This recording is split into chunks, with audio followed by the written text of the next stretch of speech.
tell us about your trip to Rome, Georgia on Thursday, your trip to Marjorie Taylor Greene's own district. Well, we have a lot of people that want to take Marjorie Taylor Greene's place, and many, many candidates, and I have to choose one. And they say whoever I endorse is going to win.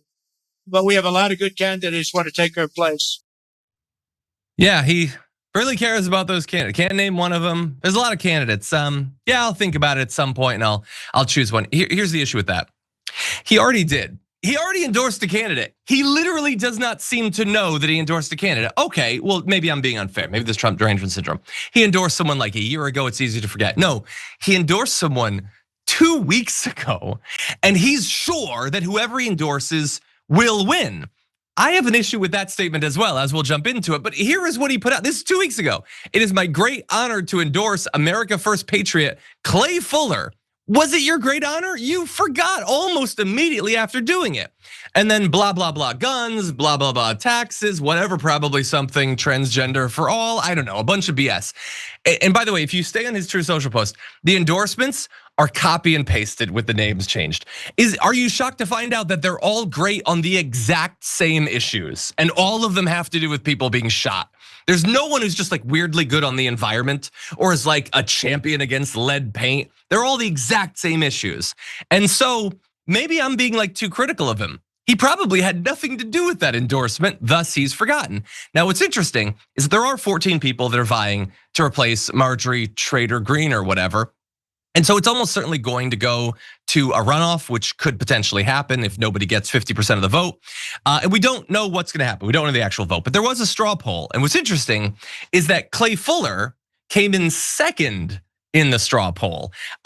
State Senator Colton Moore had 45%. Fuller received 19%. Now, maybe that'll end up being wildly inaccurate, but as of right now, not only is Donald Trump wrong that he hasn't chosen anyone, but he's wrong that who is endorsed is necessarily gonna win because it doesn't seem to be helping him in the polls that we actually have. And as of right now, although Marjorie Greene is not running in this, she's still sticking around and she's still taking little jabs at Trump. I saw this from the patriotic blonde who said, I keep hearing people say how tone deaf Trump is to the whole Epstein issue and that he doesn't seem to grasp the anger of his base. I worked on 2 of Trump's campaigns. He is the most socially media savvy president of all time. He hears you, he simply doesn't care. And that was replied to by Marjorie Greene who said, correct. And then they intentionally post Q nods and laugh about how MAGA eats it up. Wake up, you've been brainwashed. And I agree with her. I don't like her, but I agree with her. What do you think?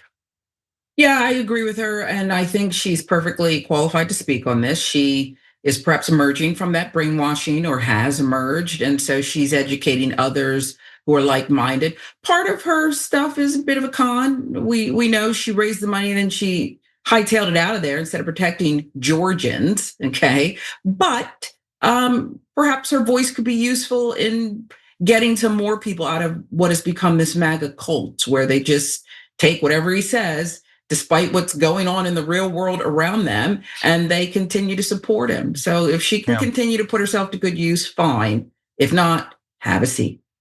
Exactly. It's gonna be fascinating to see who ends up winning here.